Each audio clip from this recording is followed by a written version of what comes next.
The paper quivered between Daniel's fingers, its edges crumpling under his grip. Holding it tighter wouldn't erase what was written, but he tried anyway, as if sheer force could undo the words that had just torn his life apart. I'm sorry, Daniel.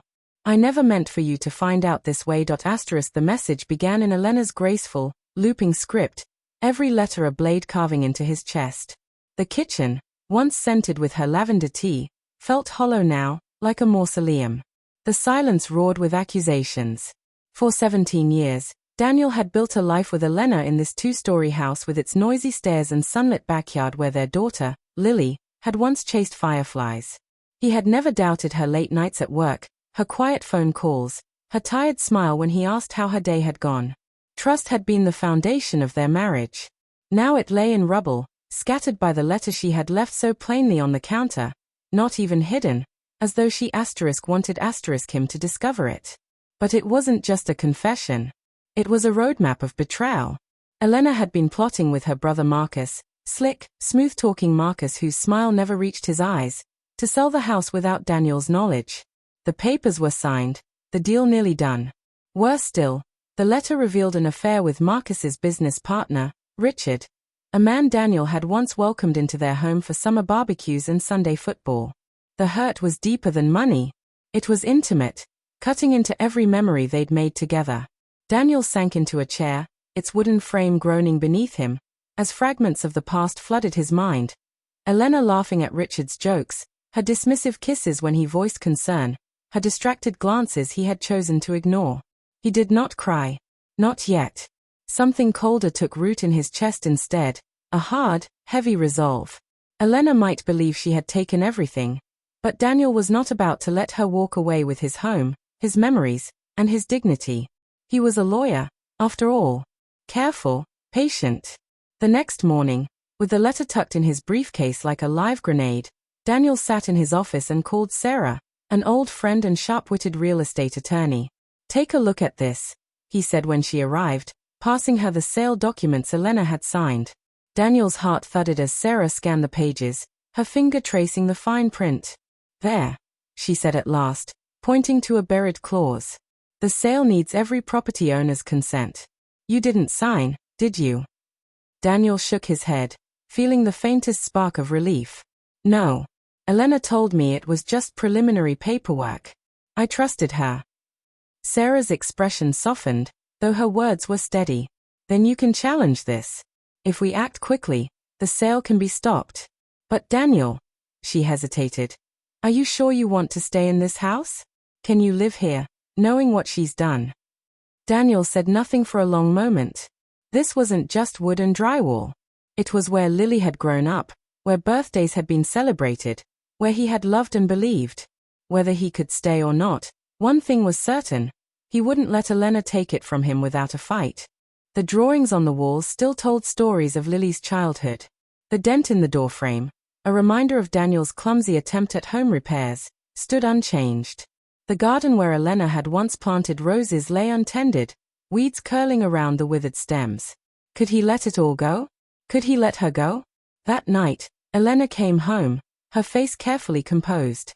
"You found the letter," she said softly, not asking, just knowing. She stayed by the sink, arms crossed, eyes fixed anywhere but on him. "Why?"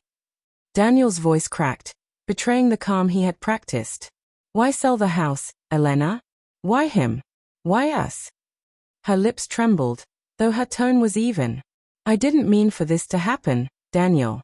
Richard, he listens to me. He sees me. You've been so wrapped up in work, in Lily, in everything else, I felt like I didn't exist. Invisible." The word struck him like a blow. "I gave you everything," he said bitterly. "My trust, my love, this home.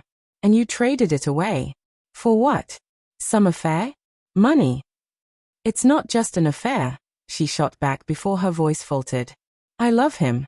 And Marcus needed the money for his business. I thought we could start over somewhere new." Daniel laughed, a harsh, empty sound that echoed in the kitchen. "Start over? Without even asking me? You never gave me a chance." Their voices rose, the argument unraveling into jagged accusations. Upstairs, Lily must have heard, But Daniel couldn't stop. Everything he'd swallowed down for years came spilling out. The fear, the doubts, the ache of loving someone who seemed to slip further from him with each passing year. When Elena finally left, the slam of the door left the house shuddering in silence. Daniel didn't crumble. Not right away. Instead, he threw himself into action. With Sarah's help, he dug into the paperwork, invoked a clause that stalled the sale. The buyers pulled out, furious. Marcus scrambled to cover the fallout. And then Daniel uncovered something else. Richard had been siphoning money from Marcus' business all along. When the truth surfaced, Marcus turned on Richard, and the world Elena had been building collapsed. The courtroom was cold and impersonal, but Daniel felt every word like a weapon. He stood before the judge, steady, clear, relentless. He showed the clause, the contract, the betrayal. Elena sat across from him, pale and silent. Richard was nowhere to be seen. Marcus muttered excuses into his lawyer's ear. The judge ruled in Daniel's favor.